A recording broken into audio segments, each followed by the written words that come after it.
नमस्कार, मी श्वेता अंकले. तरुण भारत न्यूज बुलेटिनमध्ये आपल्या सर्वांचे स्वागत. आता पाहूया ठळक घडामोडी. भवानी नगर, पाटील गल्ली, मंडोळी रोड, बेळगाव येथील रहिवासी राजेश जाधव हे कामानिमित्त गोवा येथे स्थायिक असून त्यांची 2 मुले बेळगावातील घरी राहतात. 31 डिसेंबरच्या सायंकाळी नववर्ष साजरे करण्यासाठी दोन्ही मुले बाहेरगावी गेली असताना त्याच रात्री अज्ञात चोरट्यांनी संधी साधत जाधव यांच्या घरावर घरफोडी केली. चोरट्यांनी घरातील तिजोरी व डल्ला मारून संपूर्ण तिजोरीच कारच्या डिकीत टाकून पोबारा केल्याचं सीसीटीव्ही कॅमेऱ्यामध्ये चित्रित झालंय. ही घटना उघडकीस आली ती जाधव यांचा माळी सकाळी घरी आल्यानंतर. त्यांना घरफोडी झाल्याचं लक्षात येताच शेजाऱ्यांना याची माहिती दिली. घटनेची माहिती मिळताच बेळगाव ग्रामीण पोलीस ठाण्याचे PSI संतोष, CPI तसेच डॉग स्क्वॉडने घटनास्थळी भेट देऊन पाहणी केली.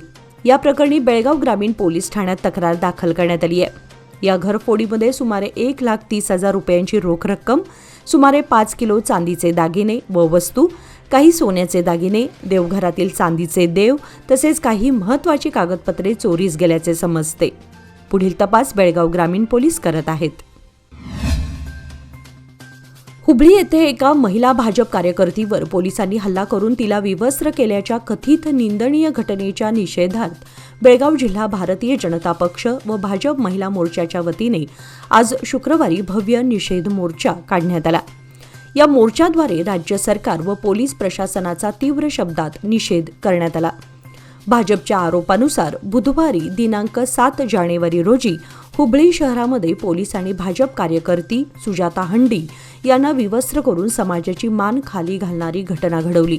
या घटनेच्या निषेधार्थ आज सकाळी भाजप महिला मोर्चातर्फे बेळगाव शहरातील राणी कित्तूर चन्नम्मा चौकातून जिल्हाधिकारी कार्यालयावर मोर्चा काढण्यात आला. माजी आमदार संजय पाटील, भाजप महिला नेत्या शशिकला जोल्ले तसेच अन्य पदाधिकाऱ्यांच्या नेतृत्वाखाली काढण्यात आलेल्या या मोर्चात मोठ्या संख्येने महिला कार्यकर्त्यांनी सहभाग नोंदवला.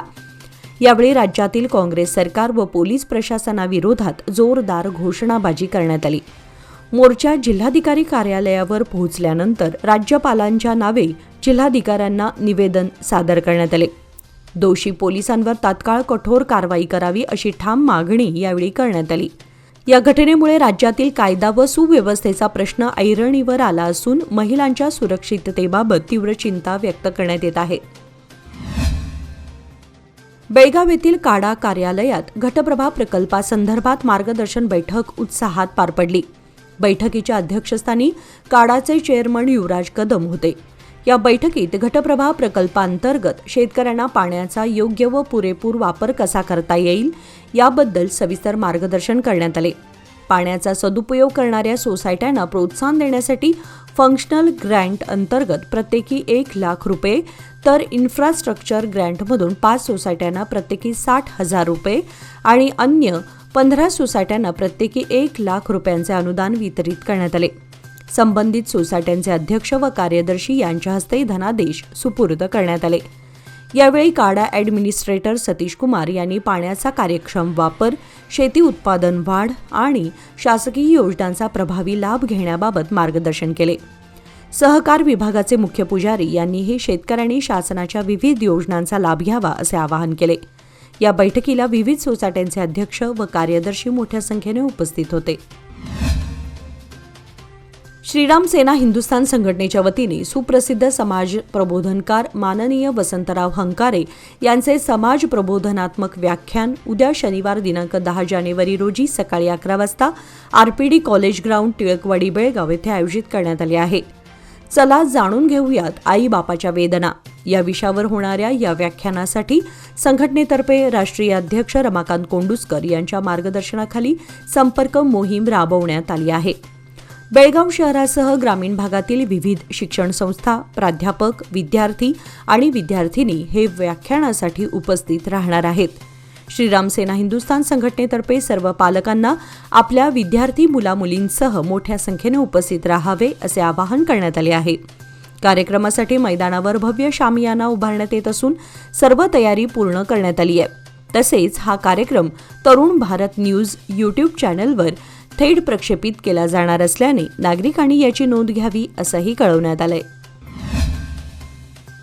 बेळगाव उत्तरचे आमदार आसिफ सेठ यांच्या वतीने युवा नेते अमान सेठ यांनी शहरातील रहमतनगर व उज्ज्वल नगर दुसरा क्रॉस परिसरात सुरू असलेल्या विकास कामांची पाहणी केली। यावेळी रस्ते विकास, गटारे तसेच मूलभूत नागरी सुविधांशी संबंधित कामांची प्रगती आणि दर्जा तपासण्यात आला। अमान सेठ यांनी स्थानिक नागरिकांशी संवाद साधून त्यांच्या समस्या जाणून घेतल्या। विकास कामे वेळेत आणि दर्जेदार पूर्ण व्हावीत यासाठी सातत्याने लक्ष ठेवलं जात असल्याचंही त्यांनी सांगितलं। परिसरातील पायाभूत सुविधा बळकट करण्यासाठी आमदार आसिफ सेठ कटिबद्ध असून पाहणी दरम्यान आढळलेल्या त्रुटींवर तातडीने उपाययोजना करण्याचे निर्देश संबंधित अधिकाऱ्यांना दिले जातील असे त्यांनी स्पष्ट केले।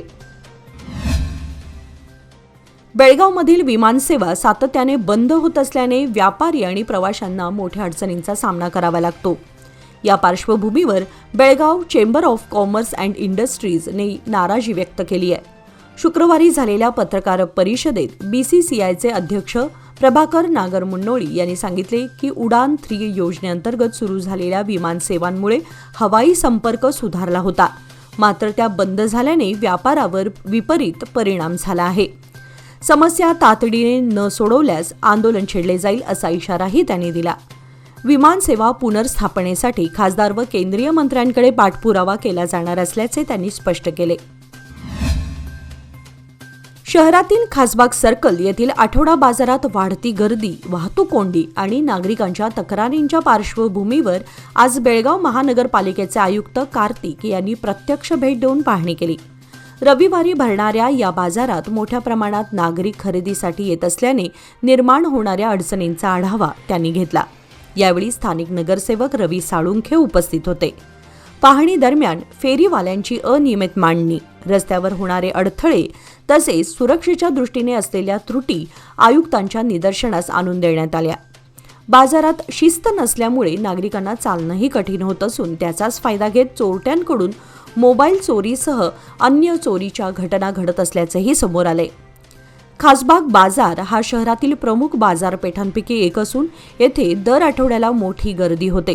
त्यामुळे लवकरच बाजारपेठेमध्ये शिस्तबद्ध मांडणी, वाहतूक सुरळीत ठेवणे आणि सुरक्षा व्यवस्था मजबूत करण्यासाठी ठोस उपाययोजना राबवण्यात येतील असे आयुक्त कार्तिक यांनी स्पष्ट केले। उजगाव मराठी साहित्य अकादमीच्या वतीने रविवार दिनांक 18 जानेवारी रोजी होणाऱ्या 25व्या उजगाव मराठी साहित्य संमेलनाच्या शामियाना मुहूर्तमेढ कार्यक्रमाचे आयोजन रविवार दिनांक 11 जानेवारी रोजी सकाळी 8 वाजता मध्यवर्ती गणेश विठ्ठल रखुमाई मंदिराच्या प्रांगणातील गांधी चौक येथे करण्यात आले आहे। या मुहूर्तमेढचे पूजन ग्रामपंचायतीचे माजी सदस्य व माऊली दूध उत्पादक संघाचे शरद होनगेकर आणि सुनीता होनगेकर यांच्या हस्ते होणार आहे।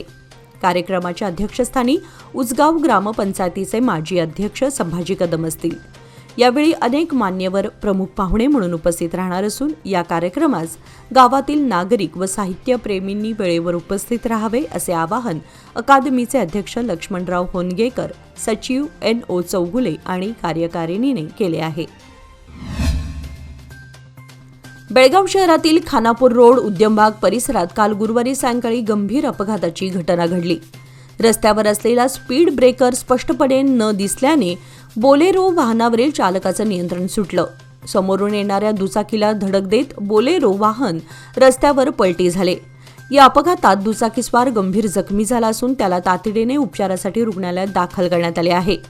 घटनास्थळी असलेल्या स्पीड ब्रेकरवर पांढरा रंग अथवा सूचना फलक नसल्यानं तो चालकांच्या लक्षात येत नसल्याचा आरोप स्थानिक नागरिकांनी केलाय। या स्पीड ब्रेकरबाबत यापूर्वीही प्रशासनाकडे तक्रारी करण्यात आल्या होत्या, मात्र त्याकडे दुर्लक्ष झाल्यानेच हा अपघात घडल्याचा संताप व्यक्त करण्यात येत आहे। नागरिकांनी त्वरित स्पीड ब्रेकरवर रंगकाम व सूचना फलक लावण्याची मागणी केली आहे। बेळगावच्या बॉक्साईट रोड परिसरात सार्वजनिक ठिकाणी पत्त्यांचा जुगार खेळत असलेल्या चौघांना APMC पोलिसांनी काल अटक केली। या कारवाईत पोलिसांनी आरोपींकडून रोख 3,840 रुपये तसेच जुगाराचे साहित्य जप्त केले आहे।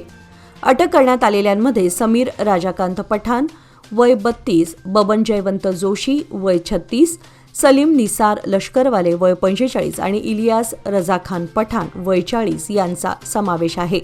हे सर्वजण काल गुरुवारी बॉक्साईड रोडवरील पाण्याच्या टाकीजवळ सार्वजनिक ठिकाणी पत्त्यांचा जुगार खेळत असल्याची माहिती मिळाल्यानंतर एपीएमसी पोलीस ठाण्याचे पोलीस उपनिरीक्षक संजय होनवाड व त्यांच्या सहकाऱ्यांनी घटनास्थळी धाड टाकली. त्यानंतर सर्व आरोपींना ताब्यात घेऊन त्यांच्याकडील रोख रक्कम व जुगाराचे साहित्य जप्त करण्यात आले. या प्रकरणी एपीएमसी पोलीस ठाण्यात गुन्हा दाखल करण्यात आला असून पुढील तपास सुरू आहे. इन्व्हेस्टमेंट अशीच करणार ज्याने माझी हार्टबीट खूप अशी नाही होणार आणि म्हणून एक पार्ट FD मध्ये नक्की इन्व्हेस्ट करणार, कारण FD आहे तर स्टडी आहे. लोकमान्य FD सोबत मिळवा best interest rate. Lokmanya FD आहे तर स्टडी आहे.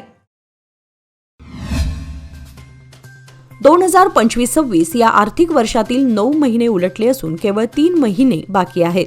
तरीही निपाणीत नागरिकांनी कर भरण्याला म्हणावा तसा प्रतिसाद दिलेला नाही.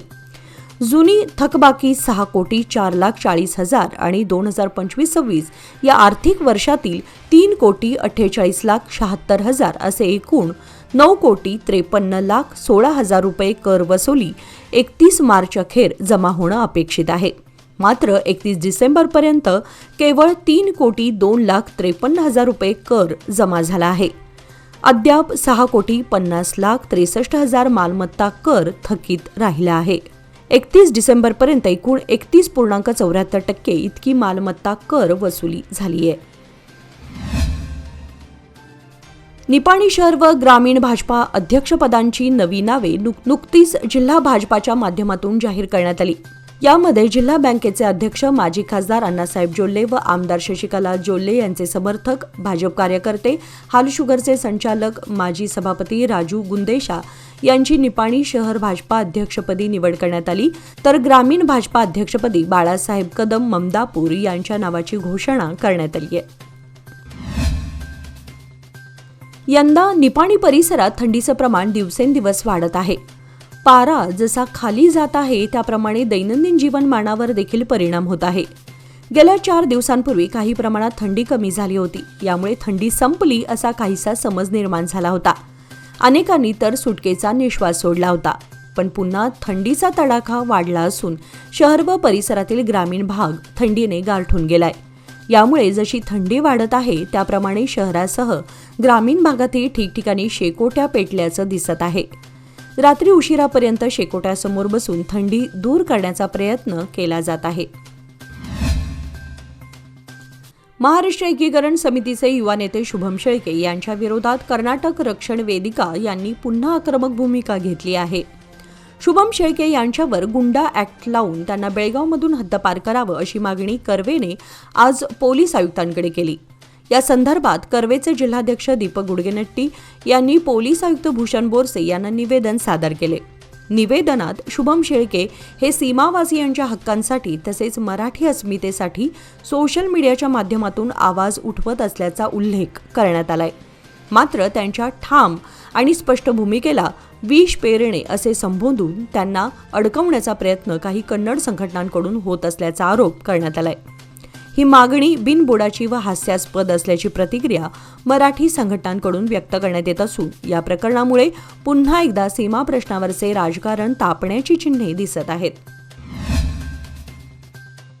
याचबरोबर आजचे बातमीपत्र इथे संपले. अधिक माहिती आणि ताज्या घडामोडींसाठी पाहत रहा तरुण भारत न्यूज चॅनल. तसेच आमच्या चॅनलला लाईक, शेअर आणि सबस्क्राईब करायला विसरू नका. आणि विश्वासार्ह बातम्यांसाठी दररोज वाचा दैनिक तरुण भारत. धन्यवाद.